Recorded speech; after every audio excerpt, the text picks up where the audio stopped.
Merci, bonjour à tous. Alors oui, je vais vous parler des protéines alternatives. Mais d'abord, pourquoi est-ce qu'on parle des protéines? Et surtout, quand on se pose la question de comment on va nourrir le monde, c'est la question des protéines qui revient souvent. Et puis effectivement, comme ça a été mentionné, les protéines alternatives, c'est également une des grandes sources d'innovation. On le voit encore sur le CIAL cette année. Comme ça a été dit, 25% des produits qui ont été présentés pour le concours de l'innovation étaient effectivement des protéines alternatives, notamment des protéines végétales. Donc c'est quand même une grande question pour l'avenir. Et je voudrais déjà régler un petit point, c'est est-ce qu'on a besoin de davantage de protéines pour nourrir ce monde, justement? C'est quand même un point qu'on va regarder de plus près. Parce qu'effectivement, on a une population qui va croître, 9,7 milliards d'habitants qui sont attendus en 2050. Mais pour autant, disons-le tout de suite, eh bien, on produit déjà assez de protéines dans le monde pour nourrir tout le monde, si on se base sur les besoins nutritionnels, les besoins physiologiques, qui sont de 0,8 grammes de protéines par kilo de poids, donc en moyenne entre 50 et 60 grammes maximum de protéines par jour. Et on voit que la production, elle a continué de progresser, ça se poursuit, la production continue de croître, mais maintenant on a une production qui est quand même beaucoup pour nourrir les animaux, plus que pour les humains. Mais en tout cas, en termes de quantité absolue, on n'a pas de problème. Donc pourquoi on se pose toujours cette question et pourquoi on cherche de nouvelles sources de protéines? Eh bien, surtout, avant tout, pour des questions environnementales, puisque maintenant, c'est bien connu, il y a effectivement un impact des produits animaux, puisque quand on dit protéines alternatives, c'est alternative aux produits animaux, c'est-à-dire à la viande, au lait, aux œufs, aux poissons. Eh bien, effectivement, on sait maintenant que l'élevage est responsable d'un certain nombre de dommages sur l'environnement, notamment donc les gaz à effet de serre. 14,5% de l'ensemble des émissions de gaz à effet de serre sont reliées à l'élevage. D'autres problèmes comme la perte de biodiversité, la déforestation, notamment donc en Amazonie, puisque c'est là qu'on cultive beaucoup de soja qui sert à alimenter justement une partie du bétail, y compris en France. Les questions environnementales, mais également les questions de santé, puisqu'on sait maintenant aussi, par exemple, qu'une surconsommation de viande peut être responsable de certaines maladies cardiovasculaires, de cancer, mais, et encore plus depuis qu'on a connu la crise du Covid, que beaucoup de maladies infectieuses viennent des épizooties, donc des maladies animales. Et puis, surtout, une grande menace qui se profile et qu'il faut vraiment adresser, c'est la question de la montée de l'antibiorésistance. Donc, plus il y a d'élevage, et plutôt notamment de l'élevage industriel, et surtout avec donc, des animaux qui sont traités avec des antibiotiques, plus il y a des risques vraiment pour la santé humaine. Donc maintenant, ces questions, elles sont vraiment mises de plus en plus sur l'ordre du jour. Et c'est bien pour ça qu'on recherche peut-être d'autres solutions. Alors non pas pour, disons-le tout de suite, pas pour remplacer la viande complètement, à l'horizon 2040, mais surtout pour diversifier, pour rééquilibrer les sources de protéines. Donc on devrait dire plutôt des protéines complémentaires plutôt que des protéines alternatives. Alors maintenant, qu'est-ce qu'on a justement un peu comme choix devant nous pour l'horizon 2040? Il y a plusieurs candidats, je dirais. Il y a ceux qui sont les plus spectaculaires, les plus médiatiques, dont on va beaucoup parler. Petit sondage, je ne sais pas ici parmi vous combien ont déjà goûté des insectes, par exemple. Levez la main. Ouais, pas mal. Combien seraient prêts à en manger tous les jours? Ah, il n'y en a plus. Bon, voilà, donc les insectes, la viande in vitro. Bien sûr, tout ce qui est protéines végétales, c'est déjà bien répandu, bien sûr, dans tous les régimes traditionnels, au travers des légumineuses, notamment des lentilles, des pois chiches, des haricots, etc. Et puis, depuis une dizaine d'années, sous une forme très différente qui va imiter justement les produits animaux, que ce soit les steaks, avec ces steaks ultra réalistes de start-up comme Beyond Meat, Impossible Foods, qui sont maintenant diffusés dans tous les magasins très largement aux États-Unis et dans beaucoup de pays, et puis maintenant aussi en Europe. Vous avez par exemple la start-up Eura qui est présente ici au salon. Enfin, beaucoup de start-up dans ce genre de substituts d'analogues de viande, mais également bien entendu aussi aux produits laitiers. Un petit chiffre, par exemple aux États-Unis, les substituts végétaux au lait, c'est déjà 16% de la consommation. Donc c'est plus une niche. Et puis d'autres sources de protéines dont on parle beaucoup moins, mais sur lesquelles je voudrais mettre un peu l'accent aujourd'hui, parce qu'à mon avis, c'est là que ça se développe le plus vite, et c'est là qu'il y a des risques de rupture peut-être aussi plus importants. Ce sont notamment toutes les protéines issues de la fermentation, et également donc des microprotéines. C'est relié aussi, encore une fois, à la fermentation, et également les microalgues. Donc je vais les passer très rapidement en revue, en fait, pour vous faire bien comprendre que chaque source de protéines a ses avantages et ses inconvénients, et donc un potentiel qui sera différent, évidemment, les unes des autres. Alors, je commence par celle dont on parle le plus, Encore une fois, les insectes. Effectivement, on a déjà depuis quelques années des startups qui se sont lancées sur ce créneau aux États-Unis, en Europe aussi, surtout que assez récemment, l'Union européenne a autorisé pour la consommation humaine maintenant 4 espèces d'insectes comme le ver de farine, criquet migrateur, qui se sont introduits dans des produits plutôt de snacking ou dans des pâtes, ou parfois quelques substituts à la viande, mais c'est plus rare. Donc, ce qu'on peut dire sur les insectes, c'est qu'il y a beaucoup d'avantages nutritionnels. Effectivement, ils sont très riches en protéines. Vous avez également des vitamines, du fer, des oméga, donc beaucoup de choses très sympathiques pour la santé. Il y a une productivité, notamment dans ces nouveaux élevages, un peu voilà, sous forme de ferme verticale. Donc il y a un ratio aussi pour les produire qui est intéressant en termes de conversion en fait, de feed, c'est-à-dire ce qu'on leur donne à manger, et le ratio, donc les protéines qu'on peut récolter, on va dire. Maintenant, il y a aussi un certain nombre de freins, comme vous l'imaginez bien. Alors, on peut commencer par le frein qui est lié au risque d'allergie. Les personnes, par exemple, qui sont allergiques aux crustacés risquent aussi d'être allergiques aux insectes. Il y a aussi des problèmes d'allergie, d'ailleurs, dans les élevages pour les salariés. Ensuite, on a les coûts des investissements. Nous avons aussi des problèmes par rapport, bien sûr, alors la réglementation, j'ai dit qu'il y a quelques espèces qui sont autorisées, mais pas encore toutes, mais peut-être qu'on y reviendra dans la conférence suivante. Et puis, il peut aussi se poser la question du bien-être animal. Pour les personnes qui souhaitent être véganes, par exemple, il y a un débat pour savoir est-ce que les insectes souffrent ou pas, notamment quand on les met à mort. Donc, ce n'est pas encore tranché. Et bien entendu, la question de l'acceptabilité des consommateurs, mais ça, j'y reviendrai tout à l'heure en comparaison. Les microalgues, je ne vais pas parler des algues. Les algues, c'est très intéressant aussi, c'est source d'innovation aussi, mais ça contient les algues marines qu'on récolte dans la mer ou qu'on peut aussi cultiver. Ça ne contient pas énormément de protéines. Donc, je vais m'intéresser plutôt aux microalgues ou ce qu'on appelle aussi les cyanobactéries. Donc, c'est notamment la spiruline, la chlorelle, mais il y a d'autres espèces. C'est pareil, d'autres espèces qui commencent à être autorisées en Europe ou qui sont utilisées de manière traditionnelle dans pas mal de pays, notamment en Afrique. Je ne sais pas si ça marche toujours le micro. Notamment en Afrique ou en Asie. Donc là, les microalgues, c'est pareil, il y a beaucoup d'avantages pour la santé, une grande richesse de protéines, 60 à 70%, et puis une productivité très forte également. Surtout dans certains modes de production, notamment en biofermentateur, où là vraiment on a une productivité très, très forte, et donc on n'a pas besoin de beaucoup d'espace pour cultiver donc beaucoup de protéines. Donc ça commence aussi à être introduit dans des produits. Alors c'était d'abord sous forme de compléments santé plutôt, de produits sous forme de compléments alimentaires, mais maintenant ça s'introduit aussi dans certains produits, notamment pour leurs avantages aussi fonctionnels, des avantages donc pour remplacer par exemple les œufs, pour le liant dans des sauces comme les sauces mayonnaise d'Algama, ou bien aussi maintenant pour remplacer des produits laitiers. Donc, pas mal d'intérêts, encore une fois, nutritionnels ou fonctionnels. Et donc, pas mal de startups aussi, mais en sachant qu'il y a encore un frein aussi sur les coûts de production, coûts de purification de ces protéines.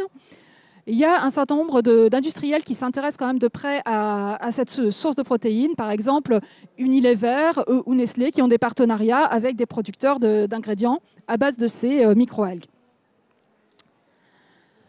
La viande cellulaire ou le poisson ou encore le lait d'ailleurs cultivé en laboratoire. Alors comment est-ce que cela fonctionne? Eh bien on va prendre des cellules souches. Oui, on n'entend pas je crois. Hein, parce qu'on me fait signe qu'on n'entend pas. Ah d'accord. Dans la salle, ah, voilà, ça revient. Donc on prend des cellules souches issues d'animaux qu'on va donc mettre en laboratoire, on va les faire se multiplier, on va les mettre des facteurs de croissance et cela donc on va permettre de développer différents types de viande. On peut faire aussi bien du poulet, du porc, du bœuf, encore une fois du poisson ou même du lait. Alors tout ça, ça paraissait un peu de la science-fiction il y a encore une dizaine d'années et pourtant il y a eu d'abord des prototypes qui ont été présentés déjà par l'équipe de Mark Post par exemple aux Pays-Bas dès 2011. Et surtout, depuis décembre 2020, il y a un premier pays qui a autorisé un premier produit de viande cellulaire à être donc commercialisé, à être vendu en restaurant. C'est le poulet de la société Eat Just des États-Unis. Donc il y a déjà dans le monde un endroit où vous pouvez manger de la viande in vitro. Et puis ça, je peux vous le dire aussi, c'est pas ma boule de cristal, mais c'est à peu près sûr qu'il y aura d'autres pays, peut-être cette année ou alors l'année prochaine, comme les États-Unis ou comme Singapour, des pays qui soutiennent aussi beaucoup les startups financièrement ou dans le domaine de la recherche. Donc on peut s'attendre à voir arriver effectivement ces produits sur le marché. Alors là, l'intérêt, c'est qu'évidemment, ça va imiter encore mieux, je vais dire, que les produits végétaux qu'on a vus ultra réalistes, puisque en termes nutritionnels, ça sera complètement comparable à la viande. Enfin, en tout cas, c'est la promesse. Maintenant, il y a encore beaucoup de verrous technologiques. On est encore assez loin de reproduire, en tout cas, un steak. On va avoir des choses qui vont ressembler plus à du steak haché ou bien à des choses comme des poissons, ce qu'on peut utiliser dans les poissons panés, par exemple, à de la chair, un petit peu comme ça. On va avoir beaucoup plus de mal à reproduire véritablement le muscle. Donc, il y a encore beaucoup de freins aussi pour pouvoir remplacer, par exemple, le milieu de culture qui est aujourd'hui traditionnellement du sérum fœtal bovin et de remplacer pour avoir vraiment un milieu de culture qui soit justement absolument sans ce type de produit qui peut poser question. Alors là aussi, il y a des progrès qui sont faits, donc ça sera sans doute possible dans les années à venir. Cela étant, il y aura encore des coûts très très élevés et donc il va falloir vraiment pas mal de temps avant que ces produits soient non pas seulement possibles à réaliser, mais à un prix qui soit comparable donc, au prix de la viande ou au poisson. C'est pour ça que d'ailleurs beaucoup de startups vont plutôt viser des produits plus haut de gamme, par exemple le bœuf Wagyu, le thon rouge ou encore le foie gras comme la startup française Gourmet qui vient d'ailleurs de lever 48 millions d'euros. Alors une autre source de protéines dont on ne parle pas beaucoup, dont je disais qu'il faut vraiment suivre de près pourtant, c'est tout ce qui est issu de la fermentation de précision. Alors ce n'est pas la fermentation comme on le dit parfois, comme pour faire de la bière par exemple. Là c'est quand même assez différent dans le sens où on va utiliser des techniques d'édition génomique. Donc on va utiliser des micro-organismes comme des bactéries, des levures, qui vont être génétiquement modifiés avec des outils qui sont les outils de type CRISPR-Cas9, donc les outils d'édition génomique, pour en faire des mini-usines pour produire certains types de protéines, comme des protéines de lait, des protéines d'œufs ou encore de gélatine. Et donc, pouvoir ensuite en faire des ingrédients pour des produits de l'agro-industrie. Alors là aussi, il y a déjà plusieurs produits qui ont été autorisés, notamment aux États-Unis, avec la start-up Perfect Days, qui a mis sur le marché donc, une glace et puis maintenant qui vend son ingrédient à d'autres sociétés. Donc General Mills, par exemple, fait ce cream cheese à partir de cet ingrédient. Mars fait une barre de chocolat. Et il y a maintenant aussi des substituts au lait. Enfin, il y a toute une série de produits qui sont déjà commercialisés avec ce type donc, de protéines issues de la fermentation de précision. Il y a également la société The Every aux États-Unis qui fait des protéines d'œufs et qui sont donc utilisées par exemple pour faire des macarons comme vous le voyez. Mais il y en a encore beaucoup d'autres. Il y en a aussi en France, en Europe. Même si, alors ici, des avantages, encore une fois, en termes nutritionnels, organoleptiques, puisqu'on va avoir quelque chose de nouveau qui imite véritablement parfaitement les produits animaux. C'est un avantage notamment pour tout ce qui concerne les fromages. Beaucoup de startups se positionnent sur la reproduction de la caséine parce que c'est ce qui, aujourd'hui, est encore un frein pour les fromages végétaux qui n'apportent pas vraiment les mêmes caractéristiques que les fromages, le même goût et la même texture, la capacité à fondre, par exemple, aussi avec la chaleur, etc. Donc là, l'idée, c'est d'avoir quelque chose, encore une fois, beaucoup plus réaliste. Ça, c'est les avantages. Les freins, de nouveau. Les freins, eh bien, la question de la manipulation génétique. En Europe, donc de toute façon, les produits devront avoir un agrément Novel Foods, mais en plus se pose la question de savoir s'ils seront classés comme OGM. Et s'ils sont OGM, ils ne peuvent pas être commercialisés en Europe. Mais le débat est encore ouvert. Et la question du coup de l'acceptabilité des consommateurs, comment est-ce que ça sera présenté ? Sachant que pour les startups de ces produits qui font la promotion de ces produits, eh bien la question ne se pose pas puisqu'on en consomme déjà. Puisque j'ai oublié de dire que, par exemple, donc, y a l'insuline ou un certain nombre de vitamines ou d'enzymes qui sont déjà fabriquées comme cela depuis déjà les années 80 ou 90, et notamment la chymosine qui est utilisée dans beaucoup de fromages. Donc, c'est déjà quelque chose qui, finalement, même sous une petite forme, fait déjà partie de notre alimentation. La fermentation peut être utilisée aussi au niveau de la biomasse, c'est-à-dire que là, on va récolter l'ensemble. Il n'y a pas de manipulation génétique ici. On va utiliser quand même des micro-organismes comme des levures ou bien des champignons, le mycélium des champignons, qu'on va aussi mettre en fermentateur pour faire des produits qui vont imiter, encore une fois, soit la viande, soit les produits laitiers. Là, ce n'est pas si nouveau que ça, puisqu'il y a la société Quorn, qui existe déjà depuis 1985, et un certain nombre de startups comme Mycorrhiza en Suède, ou beaucoup d'autres encore. Et donc là, ça va se développer aussi assez vite, notamment, il n'y a pas besoin d'autorisation Novel Food pour ce type de produit.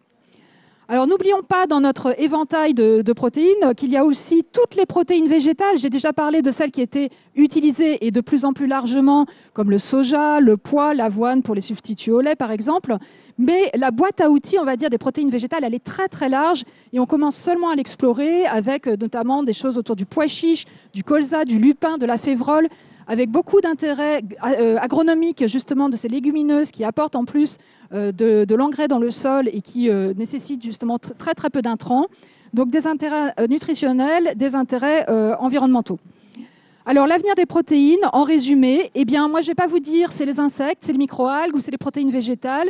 Je dirais bien sûr ça sera un mix de tout ça, un peu comme dans les énergies, c'est pas l'éolien ou c'est pas le photovoltaïque qui va remporter la mise. Ça sera beaucoup plus de diversité en 2040 dans nos assiettes, mais aussi beaucoup de produits hybrides. Parce qu'un certain nombre de ces sources de protéines ne vont pas apparaître comme ça 100% microalgues ou 100% in vitro, mais plutôt donc en petite proportion dans d'autres types de produits, notamment en association avec des protéines végétales pour apporter, par exemple, le gras issu de culture in vitro pour apporter, encore une fois, ce qui peut manquer aux produits qui existent déjà. Alors, ces dernières années, il faut voir que les investissements ont été véritablement en explosion dans les protéines alternatives. Au départ, donc d'abord les protéines végétales et surtout depuis 2 ans et notamment depuis 2021 dans la fermentation et dans tout ce qui est donc viande ou poisson cultivé in vitro. Alors beaucoup aux États-Unis, en Israël, mais également beaucoup en Asie. Les comparaisons environnementales, je vais passer très rapidement pour vous dire qu'il faut faire très attention parce qu'il y a beaucoup de promesses. Justement, c'était quand même l'intérêt de ces protéines alternatives d'avoir un impact moindre par rapport aux produits issus de l'élevage, notamment de la viande. Il faut faire attention parce qu'il y a beaucoup de chiffres un petit peu fantaisistes. Là, j'ai mis sur ce graphique des chiffres qui sont issus d'analyses de cycle de vie qui ont été réalisées dans les règles de l'art par des organismes indépendants. Et donc, ça nous permet de comparer un petit peu, mais c'est toujours très délicat ces comparaisons, puisque ça dépend de beaucoup de choses. Par exemple, ici, sur la viande cultivée, donc in vitro, ça va dépendre de la source d'énergie qui est utilisée, si c'est l'énergie conventionnelle ou de l'énergie renouvelable. Et puis, pour ce qui est aussi insectes ou fermentation de précision, ça va dépendre beaucoup de ce qu'on leur donne à manger. Est-ce que ce sont donc des céréales ou est-ce que ce sont des coproduits?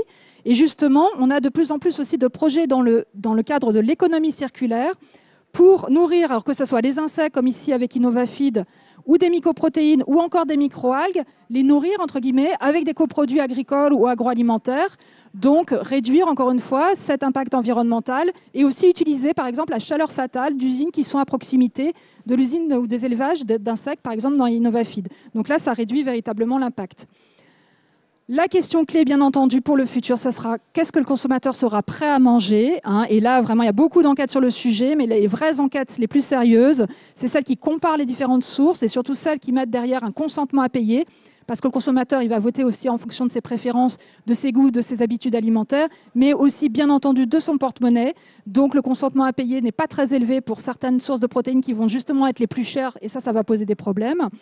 Mais en règle générale, ce qu'on voit, c'est que bien sûr, il y a une ouverture plus large aux protéines pour lesquelles les consommateurs sont déjà les plus familiers. Donc, bien sûr, dans nos pays, les protéines végétales. Ensuite, donc, les mycoprotéines. Les microalgues sont plutôt bien vues avec une image santé. Et puis, en dernier, on a souvent donc, tout ce qui est viande in vitro ou insectes. Dans la plupart des enquêtes, c'est vraiment très, très derrière les autres sources de protéines. Et encore une fois, ça dépend des pays après. Il faut faire des distinctions selon les pays. Il y a des pays plus ouverts, des consommateurs plus ouverts aux innovations que d'autres. Mais la question des traditions, il y a une inertie des comportements alimentaires qu'il ne faut pas du tout sous-estimer. Donc je terminerai sur cette slide qui présente une série de prévisions qui ont été faites ces 2 dernières années sur les protéines alternatives, avec différentes hypothèses pour chaque organisme. Mais ce qu'il faut retenir, c'est que ce sont des prévisions qui sont quand même très optimistes, qui la plupart se basent sur le fait qu'il va y avoir une parité de prix qui va être atteinte très vite, même dès les années 2030, pour un certain nombre de ces sources de protéines, alors qu'en fait, évidemment, ça va prendre beaucoup plus de temps et que même à parité de prix, il y aura encore effectivement ces questions d'acceptabilité des consommateurs. Donc effectivement, il se passe beaucoup de choses. C'est une révolution, mais c'est une révolution qui va prendre du temps. Et voilà, rendez-vous en 2040 pour voir quel sera le mix dans notre assiette de protéines. Je vous remercie. Thank you very much.